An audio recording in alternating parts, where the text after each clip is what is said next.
अस्सलाम वालेकुम दोस्तों आज के इस वीडियो में आप लोगों के साथ इस ड्रामे का रिव्यू शेयर करने जा रहे हैं। तो आप सब अहबाब से गुजारिश है कि इस वीडियो को एंड तक लाजमी देखें और साथ ही साथ आप लोग भी अपना ओपिनियन हमारे साथ शेयर कर सकते हैं। दोस्तों, जैसे कि आप सब ने इस ड्रामे के प्रीवियस अक्सात में देखा कि किस तरह से डॉक्टर नवीद और मिशा मिलके उन्होंने प्लानिंग की और यहाँ पर उनके प्लानिंग के मुताबिक यहाँ पर उसने ज़किया को किस तरह से डराया धमकाया और आखिरकार जब निहाल उनके सामने गई ज़किया के सामने तो वो इतनी परेशान हो गई, उनकी दिमागी हालत ही ख़राब हो गई कि एक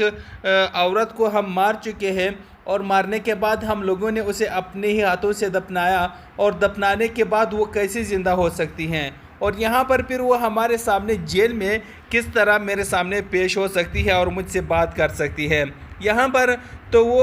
उसकी कोई हात्मा वगैरह तो थी ही नहीं, क्योंकि वो रियल निहाल थी और वो निहाल के रूप में ही ज़किया के पास गई थी ताकि उसे धमकाए, ताकि वो जाकर के जावरशा यानी पूरी दुनिया के सामने वो इस चीज़ का एतराफ़ कर ले कि उन्होंने निहाल और नूरी के साथ जो किया सो किया और उनके साथ जो जो मिले हुए थे वो तमाम तरह हकीकत जावरशा और पूरी दुनिया के सामने लेकर आए। तो इसलिए उन्होंने ये प्लानिंग की, लेकिन इस निहाल उसके सामने आने के बाद ज़किया की हालत इतनी बुरी हो गई कि वो अपने आप को नुकसान पहुंचाने लग गई। यहाँ पर जेल के इंतज़ामिया को ये लगा कि ये शायद पागल हो चुकी है, तो इसीलिए उन्होंने हॉस्पिटल का रुजू किया। तो वहाँ से डॉक्टर्स की टीम आए और उन्होंने चेकअप किया, जो कि डॉक्टर नवीद का टीम था। डॉक्टर नवीद ने भेजा था कि आप लोगों ने इस चीज़ को 100% डिक्लेयर कर देना है कि वाकई ज़किया पागल हो चुकी है और इसी चीज़ को मद्देनज़र रखते हुए इसे पागल खाना मुंतकिल कर दिया जाए।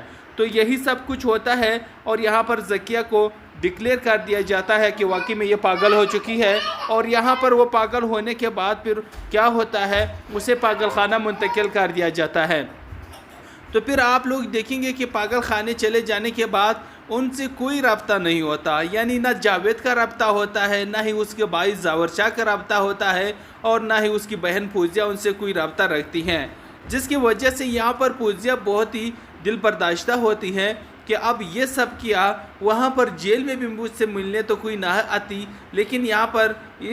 पागल खाने में भी मुझसे मिलने कोई नहीं आ रहा, तो इस वजह से अब क्या मैं शायद इस बोझ हूँ यहाँ पर, तो चलो मैं इस बोझ को ख़त्म कर डालता हूँ और ख़ुद को यहाँ से रुखसत करता हूँ। तो इसीलिए यहाँ पर ज़किया ख़ुद को ही इस दुनिया से रुखसत कर देती हैं और वो इंतकाल हो जाती हैं। तो यहाँ पर दूसरी तरफ फौजिया जो कि बहुत ही ज़्यादा परेशान होती हैं, शबाब ने उसे बताया है कि ऐसा कैसे हो सकता है कि निहाल अचानक से गायब हो जाए और उसने कभी पलट करके हमारे घर का रुख भी नहीं किया और न ही उसने कभी अपने बच्चे के बारे में पूछा। इससे ऐसा लगता है कि ज़रूर उनके साथ कुछ न कुछ हुआ है और या यूँ कह लूँ कि किसी ने उनके साथ कुछ किया है।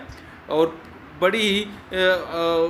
गुस्से वाले अंदाज से यहाँ पर वो फौजिया को देखती हैं। फौजिया ये सारी बातें सुन के डर जाती हैं कि ये क्या, शबाब को ये सारी हकीकत पता है तो कैसे पता है, अगर पता है तो इसने अभी तक जावरशाह को क्यों ये सब हकीकत नहीं बताई। तो वो कमरे में आती है, बहुत परेशान होती है कि वो आकर के यहाँ पर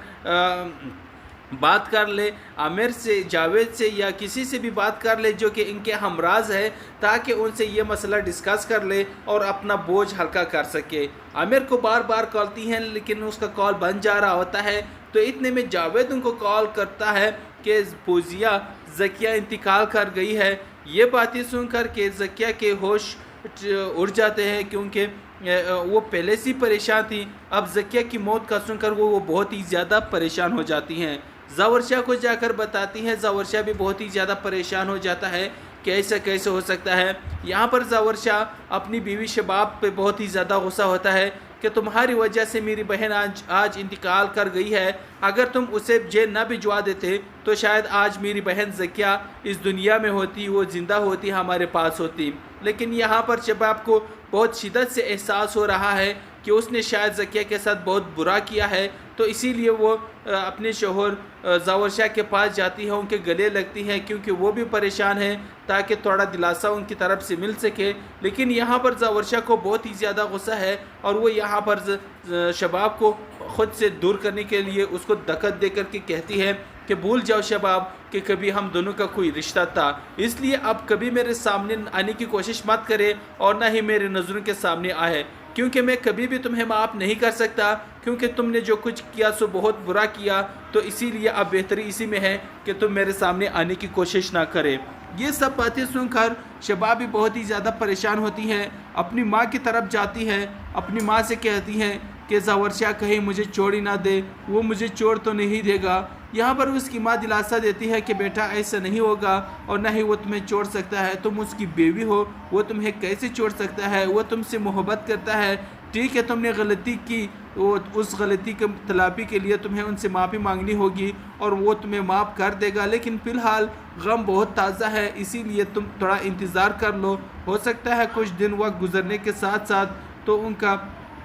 غم تھوڑا سا ختم ہو جائے اور پھر وہ تمہیں معاف کر دے گا، لیکن اب فی الحال تم ایسا کچھ نہ سوچنا اور نہ ہی وہ ایسا کچھ کرنے والا ہے۔ اب یہاں پر زاور شاہ اور شباب کے درمیان غلط فہمیاں یعنی خلا بہت بڑھ چکا ہے، یعنی یہ دونوں ایک دوسرے سے بہت دور جا چکے ہیں، اور آپ دیکھیں گے کہ یہاں پر اس خلا کی وجہ سے میشا بہت فائدہ اٹھاتی ہیں اور وہ زاور شاہ کے بہت قریب آنے کی کوشش کرتی ہے اور بہت قریب بھی آ جاتی ہے، کیونکہ یہاں پر جب بھی زاور شاہ تنہا ہوتا ہے اور وہ